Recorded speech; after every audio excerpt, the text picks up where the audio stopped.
Hi friends, గరుడ పురాణం వ్యాస మహర్షిచే రచించబడిన అష్టాదశ పురాణాల్లో ఒకటి. ఇది వైష్ణవ సంప్రదాయానికి చెందిన పురాణం. ఈ పురాణం శ్రీ మహావిష్ణువు చేత అతని వాహనమైన గరుడునకు ఉపదేశించబడింది. అందుకే ఈ పురాణానికి గరుడ పురాణం అని పేరు వచ్చింది. ఈ పురాణంలో మొత్తం 18,000 శ్లోకాలు ఉన్నాయి. అయితే ఈ పురాణంలో మనిషి మరణించిన తర్వాత వెళ్లే నరకలోక వర్ణన గురించి, అలాగే మానవుడు చేసే పాపాలు, వాటికి నరకం లోకంలో విధించే శిక్షలు, పాపాలు చేస్తే వాటి ప్రాయశ్చిత్తం, పుణ్యం సంపాదించుకునేందుకు వివిధ మార్గాల పితృకార్యాల గురించి ఈ గరుడ పురాణంలో ఉంది.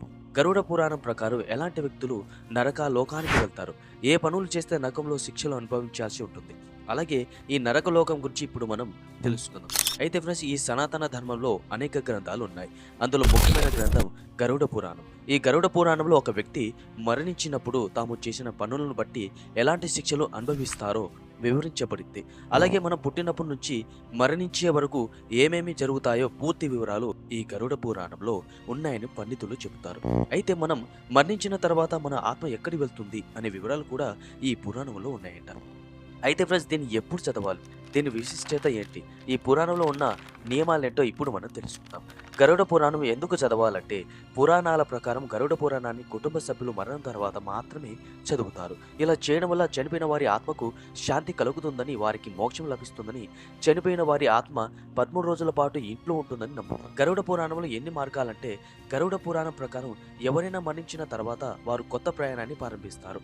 తాము ఎప్పుడైతే చనిపోయి తమ ఆత్మ శరీరాన్ని విడిచిపెట్టి ప్రయాణం ప్రారంభిస్తుందో వారికి 3 రకాల మార్గాలు లభిస్తాయి. చనిపోయిన వారు ఏ మార్గంలో వెళ్ళాలనేది వారు చేసిన కర్మలు తప్ప ఎవరు నిర్ణయించరు. మొదటిది దేవలకు అంటే బ్రహ్మలోకం, రెండవది ధూమ్ మార్గం, ఇది పుత్రులోకానికి మూల మార్గం, ఇక మూడవది వినాశ మార్గం, ఇది నరకానికి వినాశన మార్గానికి దారితీస్తుంది.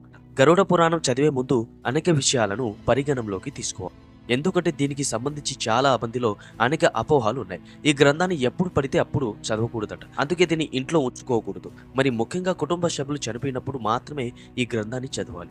అది కూడా మనసులో ఎలాంటి వాటిని పెట్టుకోకుండా చదవాలి. పురాణం చదివే ముందు అనేక విషయాలను పరిగణనలోకి తీసుకోవాలి. ఎందుకంటే దీనికి సంబంధించిన చాలా మందిలో అనేక అపోహలు ఉన్నాయి.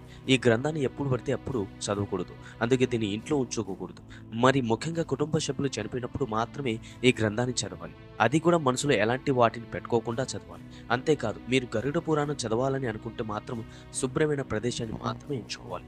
అలాగే ఇందులో మొత్తం 19,000 శ్లోకాలు ఉన్నాయి. వీటిలో దాదాపు 7,000 శ్లోకాలు మానవ జీవితానికి సంబంధించినవి. వీటిలో స్వర్గం, నరకం, రహస్యం, విధానం, మతం, ఇతర విషయాల గురించి ప్రస్తావించాం. ఎవరైనా చనిపోయినప్పుడు ఈ గరుడ పురాణాన్ని చదవడం ద్వారా వారి ఆత్మకు మోక్షం లభిస్తుందని చాలా మంది నమ్ముతారు. అంతేకాదు ఫ్రెండ్స్, ఆ చుట్టుప్రక్కల పరిసరాలు ఎప్పుడూ స్వచ్ఛంగానే ఉంటాయి. భూలోకంలో ఉండే బావులను, చెరువులను లేదా ఇతర నీటి వనరులను ఎవరైతే పాడు చేస్తారో లేదా కలుషితం చేస్తారో వారు ఖచ్చితంగా నరకానికి వెళ్లాల్సి ఉంటుందని గరుడ పురాణంలో పేర్కొనబడింది.